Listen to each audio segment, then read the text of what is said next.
I find myself in a somewhat unique situation and was curious if anyone else has experienced something similar. I want to clarify that I am not the victim here. The victims in this situation are my husband, my children, and my parents, who are bearing the weight of my past mistakes, for which I am genuinely remorseful. To be direct, 19 months ago, I was discovered to be having an affair with a married neighbor and a father of 3. I'm a 32-year-old woman. My husband is 39, and the neighbor in question, whom I'll call Steve for privacy, was 27 at the time. This affair started a little over 2 years ago. Although the affair continued for nearly 5 months before being uncovered, I was physically with Steve only 4 times in total. I understand that readers here may have doubts, but I swear this is the truth. Now, I'll address the questions about my marriage that I'm sure many of you have. Were we experiencing marital problems? Did I not love my husband? Was I unhappy? The answer to all of these is a resounding no. I was genuinely happy and content in my marriage, and I love my husband and our 2 sons, ages 9 and 11, more than anything in the world. I felt emotionally, mentally, and physically fulfilled by John. He was everything I had ever dreamed of and more. My misplaced attraction to Steve stemmed from a deep place within me, reminiscent of my first romantic encounter when I was 18. It was an intense attraction, much like my first experience. During high school, I casually dated 4 boys, but nothing serious beyond a quick goodnight kiss. In fact, I considered all those guys as friends, since we had all grown up together.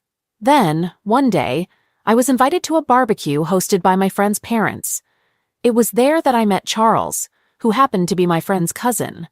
From the moment I laid eyes on him, I was captivated. At that time, he was 20, and I was 18. Our connection was immediate, and there was an inexplicable attraction that drew me to him like a magnet to metal. We began talking at the barbecue, and when he had to leave for work, we exchanged phone numbers. The following day, on Sunday, we met for ice cream in the evening and took a stroll. We talked for hours, completely engrossed in each other's company, and we spontaneously began kissing. He invited me to his apartment, and there, I had my first experience. It was magical, exceeding all my expectations. Something about Charles excited me in a way that made me want to give myself completely to him. Even to this day, I struggle to put it into words. It was a subconscious attraction that I couldn't resist. Apart from the physical aspect, we had absolutely no common ground. In reality, we were quite incompatible. I ended my relationship with Charles 11 months later when the initial passion dwindled. A year after that, I met my current husband, John. While the sparks didn't ignite as quickly as they did with Charles, over time, I developed a deep love for John that surpassed anything I had ever experienced. He ticked all the boxes for me, and I knew he was the one. We got married a year later, and our marriage brought 13 years of happiness until I ruined it. We were blessed with 2 wonderful boys who resemble their dad and inherit his fantastic personality.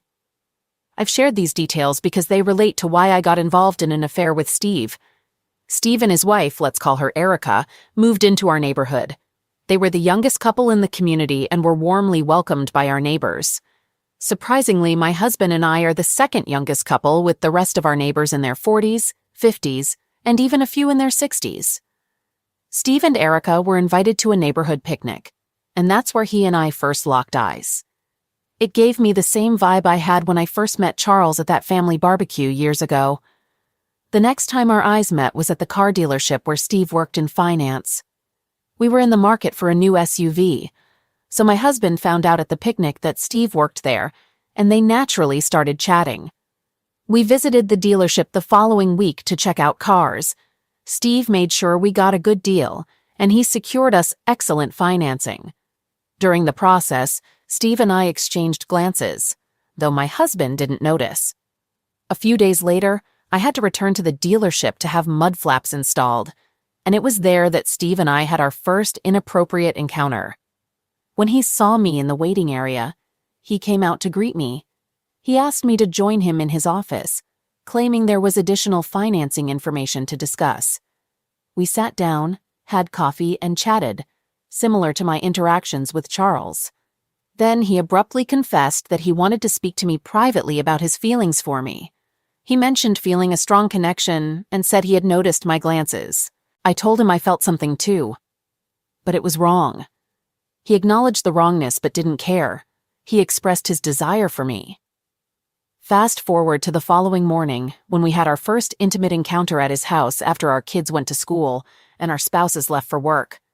By the way, John has a good job, and Erica is a licensed nurse.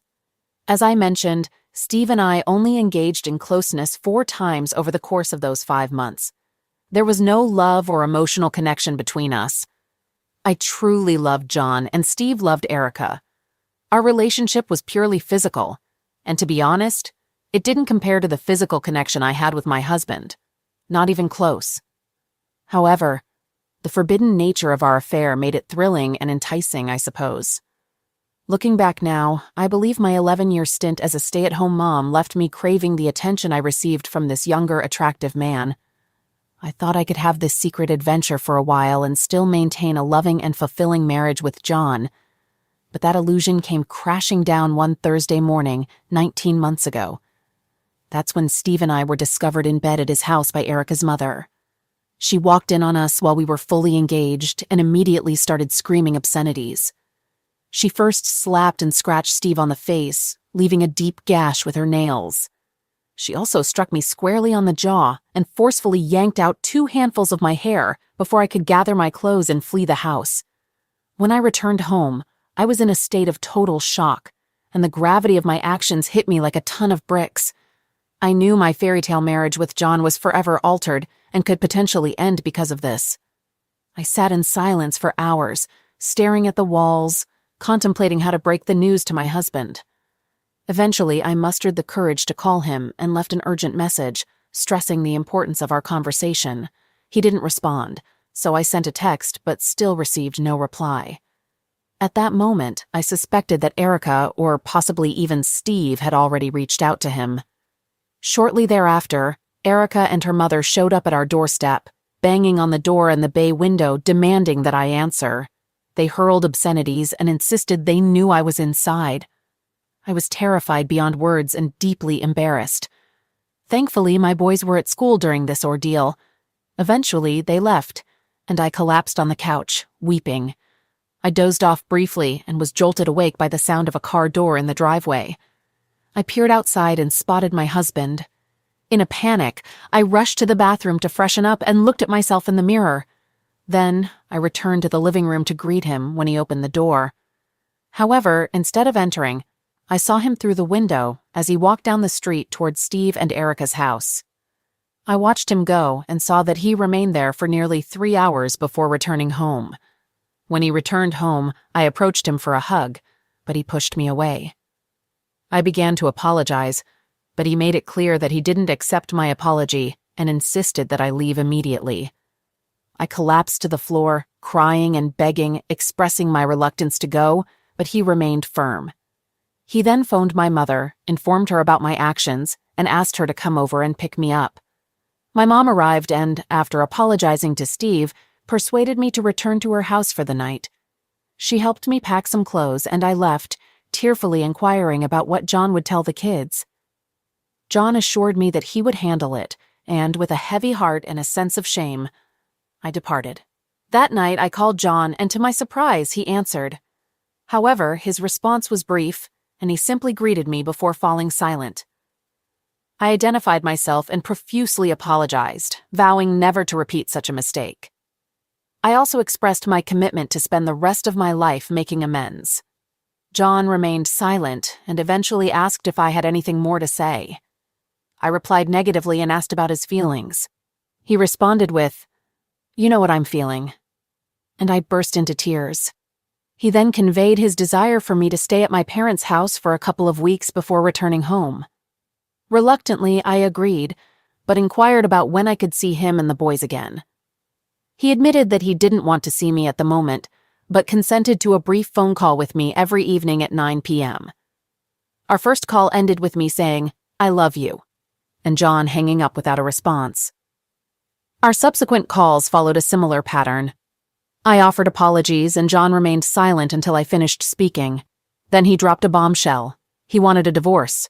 Hearing this, I felt crushed and pleaded with him for another chance. He declined my plea and mentioned that he knew he'd have to split his hard-earned assets in a divorce. Strangely, in the next breath, he offered to give me everything he owned if I would simply disappear and leave him and the boys alone.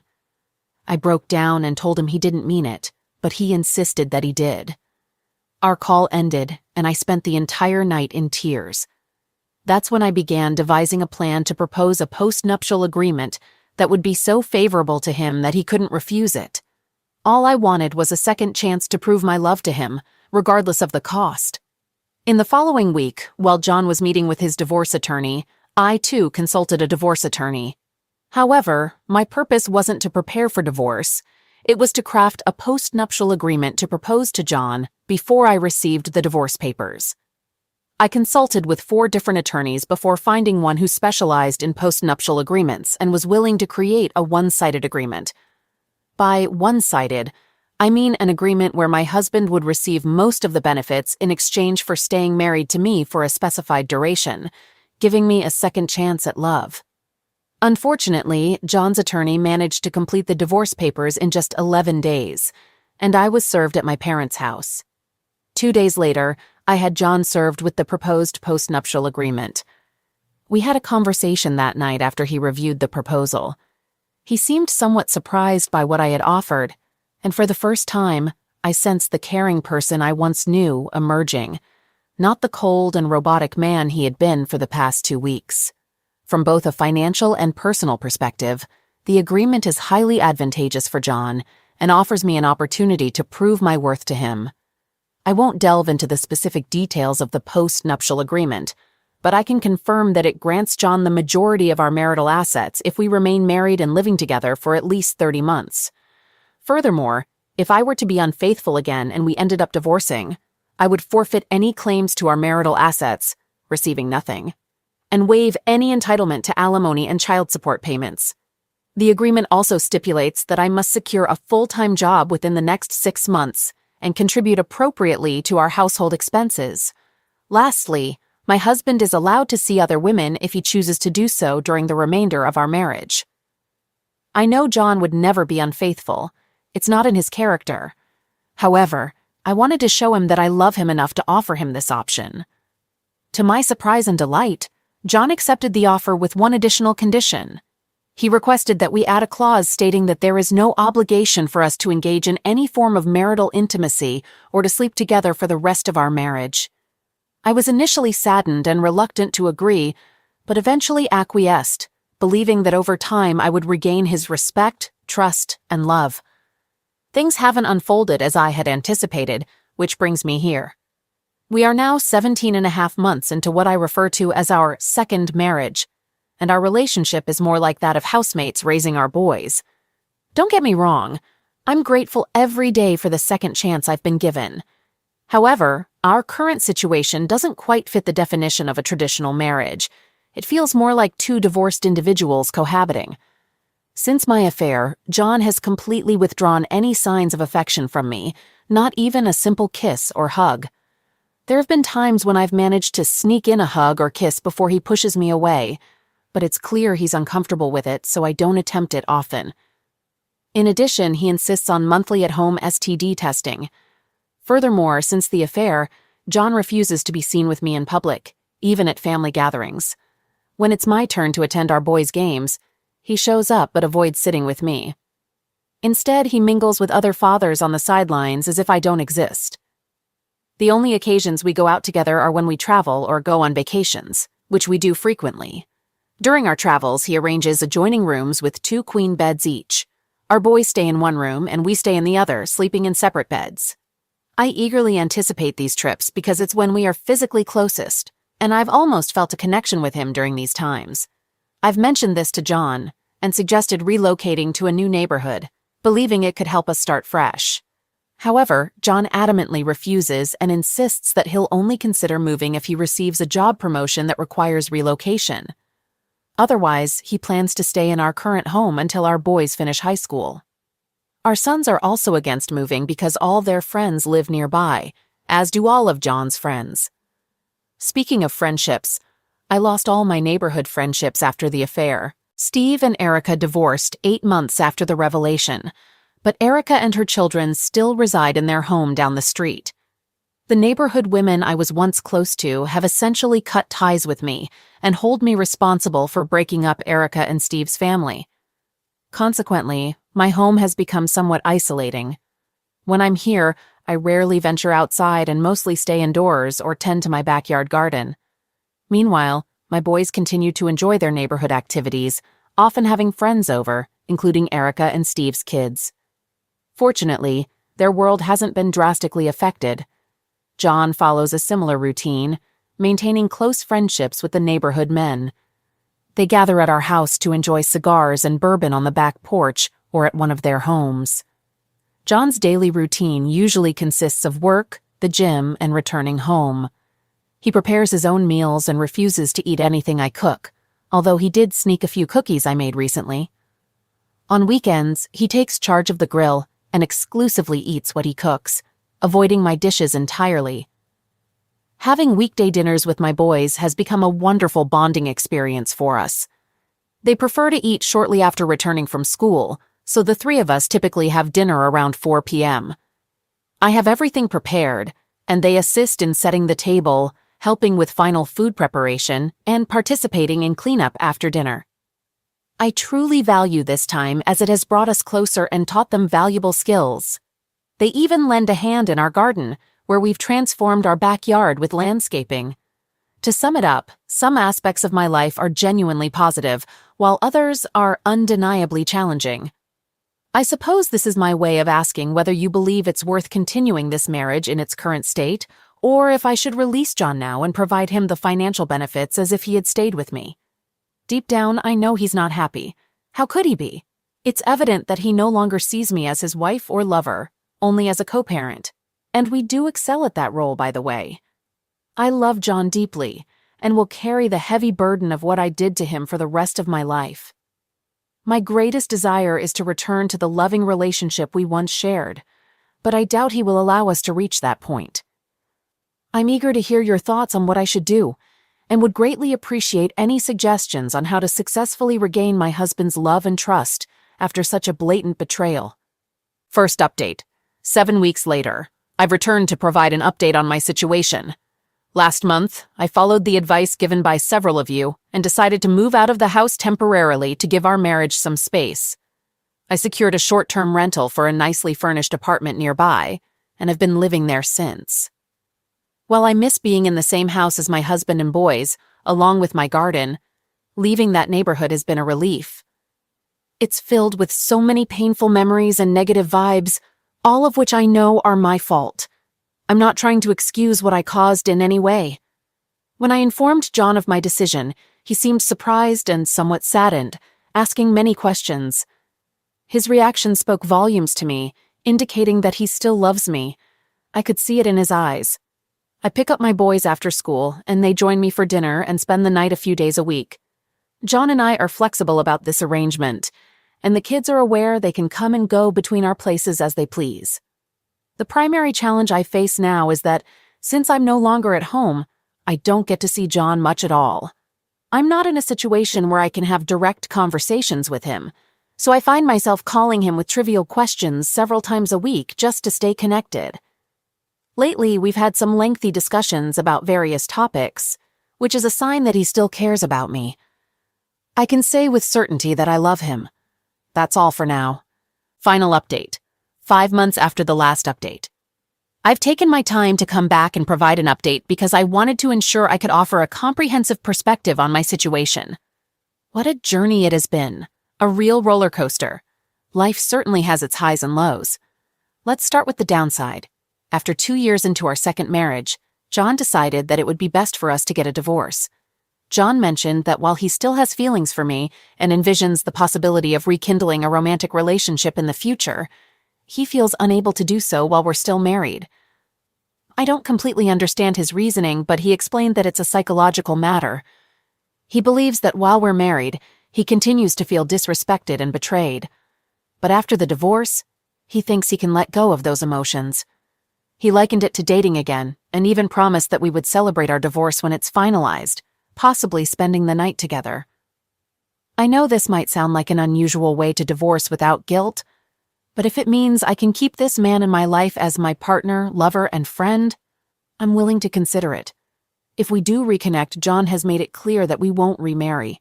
He believes that if we truly love each other, a legal contract isn't necessary. I share his sentiment, though I wish there were an alternative to divorce. Regarding the divorce, I've willingly agreed to let him keep 75% of our marital assets, even though he didn't fulfill the conditions in the post-nuptial agreement. I also won't be pursuing alimony or child support from him. I understand that some women may criticize my generosity, but I genuinely feel he earned the money and would have willingly given it all to me if I had remained faithful. I'm at peace with this decision. Even with the reduced settlement, I'll be able to comfortably support myself for the next 8 years or more, although I'm currently working, which puts me in an even better position. In closing, I want to express my gratitude to those who provided responses. Your words have significantly influenced my actions and supported me through this challenging period. Before I conclude, I'd like to offer some advice to women who struggle with controlling their impulses, as I clearly did. My advice is to resist. Don't give in. The excitement of a momentary thrill is not worth the long-term loss of love, respect, and trust. If you find it difficult to control yourself, seek professional help. I can assure you, based on my experience, that the temporary high is not worth the enduring consequences. Best wishes to all. All right, that was a fun story. Now let's move on to another exciting one. Stay tuned and let's dive in. Story 2. My wife and I celebrated our 15th wedding anniversary. We have 2 children, a 14-year-old daughter and a 12-year-old son. About 18 months ago, my wife approached me with an unusual request for an open marriage. She expressed feeling unfulfilled with just the 2 of us and wanted to explore other possibilities. I mean, feeling bored? Why not take up a new hobby, get a dog, or plan some travels? Opening up your marriage to others isn't a typical solution. Does it seem like she still loves her spouse? Clearly not, and these situations rarely lead to positive outcomes. In such cases, divorce should have been considered. I strongly objected to this idea.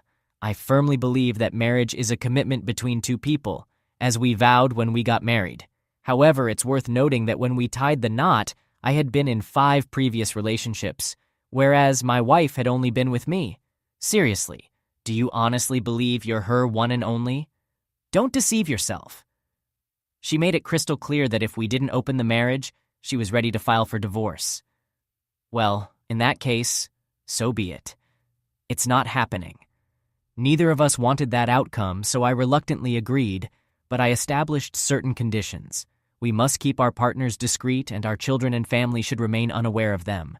We ensure that all our partners undergo testing beforehand, and we avoid anyone from our shared social circles.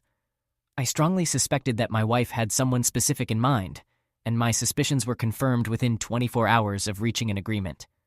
She went out and didn't return until 4 o'clock in the morning. It was evident she had found someone else. It was difficult for me to accept, and I wasn't okay with it, but I hoped to save my marriage. Saving the marriage by allowing her to connect with other men and potentially replace me? That was the plan, man. That's why I took this course of action. In May of last year, I met Amber. Our daughters are both in the same marching band. Amber is divorced and has no interest in remarrying, but like anyone else, she has her needs. So 5 months after opening up the marriage, I started a physical relationship with Amber. It took this guy 5 months of seeing his wife go out and connect with other men to finally realize how challenging it can be for men to find casual hookups. It's not as straightforward for men unless they're in the top percentage of attractiveness. At first, it felt like infidelity, but honestly, having something with no commitments where neither of us wanted to take it further was a relief. Gradually, I became comfortable with the idea that my wife and I could fulfill our needs both within and outside our marriage. Surprisingly, it improved our bed life and made us somewhat happier. Trust me, if you call this happiness, you might be mistaken. No, we weren't genuinely happy. My wife stopped seeing her other partner, whom I've never met, in April during the coronavirus pandemic. In May, we helped set up a Zoom concert for the kids' band, and it went smoothly. During this event, my wife met Amber for the first time. It turns out that Amber had openly discussed her situation with a few of the moms, and somehow this information reached my wife, revealing Amber as my outside partner. It seems she's been having conversations, at least according to your wife. My wife informed me that both of us are acquainted with Amber and suggested I end things with her. I declined, explaining that neither of us knew Amber before, and our meeting didn't violate the rules we established. Over the past month, she has repeatedly expressed discomfort with my continued involvement with Amber and insisted I terminate the arrangement. It's interesting how her insistence on ending things with Amber coincides with her inability to see her own lover. It's worth noting that she was perfectly fine with this a year ago when she had her partner. This weekend, she approached me and expressed her desire to close the marriage again. I told her I was open to it as long as we both agreed to keep it closed moving forward. She concurred, claiming she didn't need any more partners and was content with just me. It sounds questionable. Honestly, this happened during COVID, and I can bet that once circumstances change, she'll go back to her previous ways. I informed her that we could agree to close the marriage under 2 conditions. The first condition, as I mentioned earlier. The second one involved her signing a document renouncing spousal support in case of a divorce. Now, this caught her attention. She strongly reacted, outright refusing to even consider it. My wife has been a stay-at-home mom and hasn't held a job since we got married, she argued. She insisted that I could continue seeing Amber and leave her with nothing. In response, I proposed that if she signed it, we could include a list of mutually agreed-upon scenarios, including situations like infidelity on my part, where the agreement would become void. She wasn't willing to miss her opportunity to secure financial support. No chance. And let's not forget who initiated this entire situation in the first place. Her. She's adamant that it's not up for discussion, expressing her unwillingness to endure continued infidelity and be left with nothing when I eventually choose Amber over her. Infidelity? It was her idea to open up the marriage in the first place.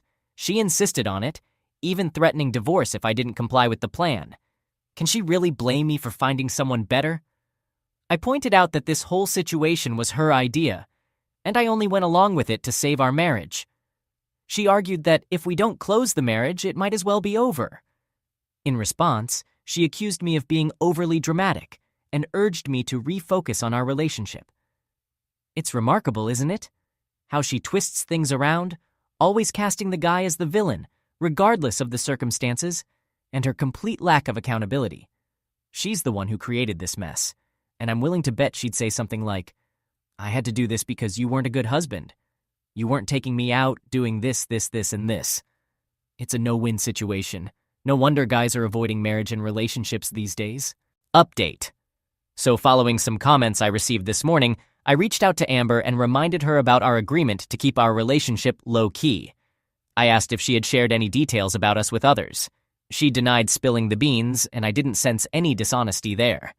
However, when I checked my wife's Google timeline history, I found proof that she had trailed me to Amber's place back in April.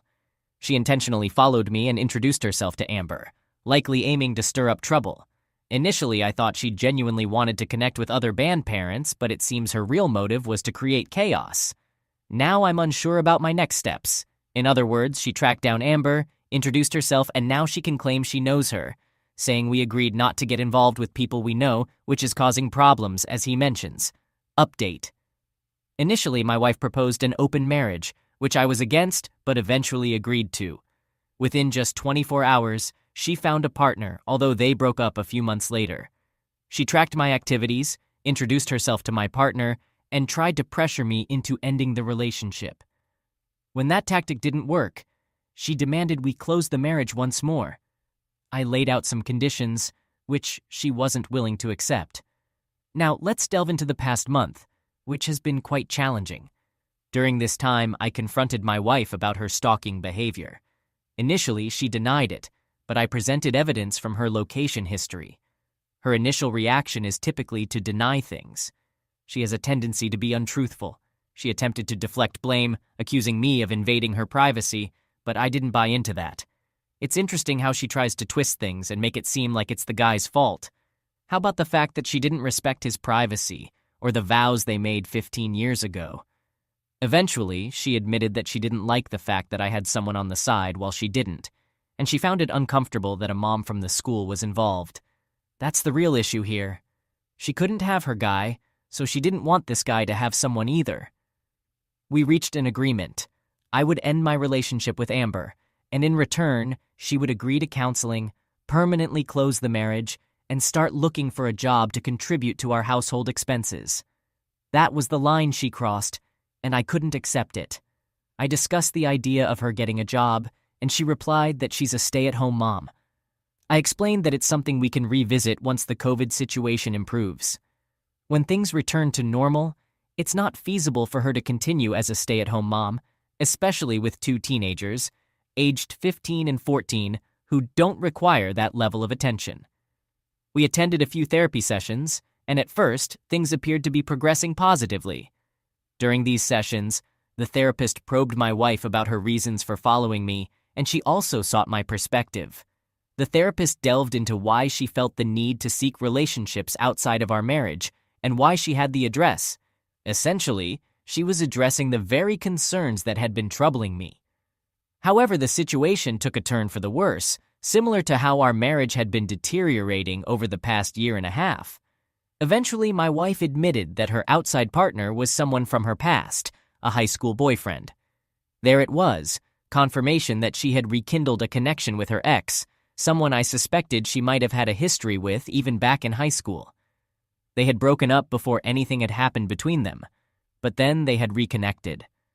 This revelation came with the admission that she had regretted not pursuing a more intimate relationship with him during their high school years and now wanted to fulfill that desire. I was furious. I pointed out that if her concern was that my choice of a mom from our kids' school was too close to home, her choice of a married ex-boyfriend was entirely unacceptable. This is where she might attempt to twist the narrative and paint me as the villain. I expressed my anger by telling her I needed space and checked into a hotel to cool off because I didn't want my children to witness me in such a state. I stayed at the hotel for a few days and then decided to return home and address the remaining issues in our marriage. Upon returning home, I noticed that my 14-year-old daughter was unusually distant and indifferent towards me. Her attitude was particularly dismissive. When I asked what might be bothering her, she unleashed her frustration, accusing me of cheating on her mom with another mom figure. This is a classic example of how a person can steer the narrative in a certain direction. She had gone back home and conveyed a skewed version of events to the kids, making it seem like I was the one at fault. I pressed her to reveal the source of this information, and initially she refused to disclose it, claiming it didn't matter. However, she eventually admitted that her mother had informed her that I was staying at my girlfriend's house. After taking a moment to collect my thoughts, I mentally counted to 10, reassured her that it wasn't true, and showed her the hotel receipt on my phone. I explained that her mother and I had a disagreement, and I needed some space to cool off. Eventually, we both managed to calm down. My daughter was quite emotional, shedding many tears, but I reassured her of my love and commitment to her. It's crucial to take care of your children and provide them with reassurance in such situations. I did my best to maintain my composure, even though I was seething with anger inside. It's essential to keep your cool in these circumstances, guys. If you lose your cool, your kids might get upset too. Instead of directly confronting my wife, I turned to Facebook and found the husband of the woman my wife had an affair with. I messaged him, letting him know that his wife had been involved with my wife for a year and a half. I offered to provide any evidence to confirm it. She appreciated the information and had her own suspicions about her husband's actions. Now, we're about to see some drama with this guy's wife. A few hours later, my wife approached me in anger, accusing me of violating the confidentiality of our therapy sessions and ruining this man's life. Honestly, this guy deserved it, and she might secretly be pleased because she probably wanted him anyway. I asked her why she told our daughter I had a girlfriend. She denied it and claimed she only mentioned that I was away for a few days. It's amazing how convincingly she can lie and deny. Clearly, our daughter heard it from her. This incident happened last Thursday, and we haven't communicated since. Even though we had another counseling session scheduled for tomorrow, I'm starting to doubt if it's worth attending. Dude, it's not worth it. I keep catching her in lies, and rebuilding trust seems impossible. I understand that filing for divorce is the right step at this point. It's a tough decision, considering all the challenges I've faced. I can't help but feel like a failure, because I couldn't save my marriage. No, she wouldn't make the marriage work. I know it's where it's headed, but it makes me feel sick every time I think about contacting an attorney. And that wraps up his story. It came to an abrupt halt. I checked for more updates, but there weren't any, so it was obviously done with her. Anyhow, guys, once again, look at all the challenges this man endured before finally arriving at the conclusion he should have reached from the start, a decision all of us would have made immediately. I get that he didn't want to disrupt his family and the kids, but the situation has only gotten worse. The truth about his daughter is out, and I'm sure more will come to light. Why stay in a relationship with someone who doesn't love you, can't be trusted, and consistently portrays everything you say and do as unfair? When you have a legitimate complaint or issue, she labels you as insecure or controlling. Life is too short. By the way, the guy's 37 years old with plenty of life ahead of him. Yes, he might face financial setbacks in the divorce, given that she was a stay-at-home mom for all those years. But you know what? A man can start anew, turn things around, and be fine because her best years are behind her. I'd bet that her ex, with whom she was involved, isn't about to leave his wife. That guy's wife might leave him, but he'll likely pursue her. Her prime is over, but this guy's prime is just beginning. In his 30s, he has time on his side. He needs to learn to be more assertive and not tolerate any nonsense in the future, because he's obviously a guy who values relationships. This once again shows that open marriages don't work, and it's a mistake to accept them. The moment she brings up the idea, it's over because she doesn't love you. No woman who loves her man would want to subject him to this or share him with someone else. They're either already cheating with someone else or have someone else in mind. It's just not a good idea, which is why I cover stories like these quite often.